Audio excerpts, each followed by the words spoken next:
Praise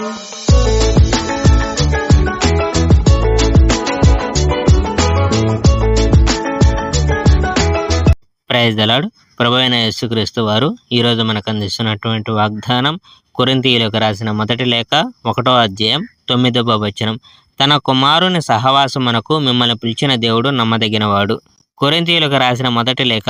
దైవేచ్ఛ వల్ల యేసుక్రీస్తు అపోస్తుడుగా ఉండడానికి పిలువబడ్డ పౌలు నుంచి మరియు సహోదరుడైన సొసైవేసు నుండి కొరింథీలోని దేవుని సంఘానికి, అంటే యేసుక్రీస్తులో పరిశుద్ధులుగా నుండుటకు పిలువబడిన మీకును, ఇతర ప్రాంతాల్లో నివసిస్తూ యేసుక్రీస్తు నామంలో ప్రార్థిస్తున్న వారందరికీ శుభం కలుగును గాక. మన తండ్రి అయిన దేవుని నుండి, ప్రభువైన యేసుక్రీస్తు నుండి మీకు శాంతి, అనుగ్రహం లభించును గాక.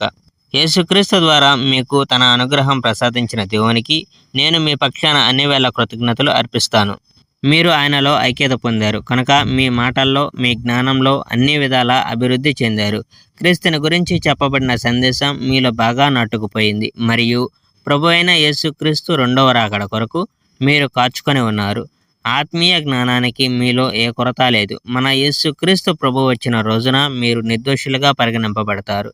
దానికి తగినట్లు దేవుడు మీకు చివరిదాకా శక్తినిస్తాడు. తన కుమారుడును మన ప్రభు అయినటువంటి యేసుక్రీస్తుతో సహవారగులగుటకు దేవుడు మిమ్మల్ని పిలిచాడు. ఆయన నమ్మకస్తుడు. సంఘంలో చీలికలు. సోదరులారా, మీలో చీలికలు కలగకుండా అంతా ఒకే మాటపై నిలబడండి. మీరంతా ఒకే ధ్యేయంతో, ఒకే మనసుతో ఉండాలని మన యేసుక్రీస్తు ప్రభువు పేరిట మిమ్మల్ని వేడుకుంటున్నాను. Praise the Lord. May God bless our India.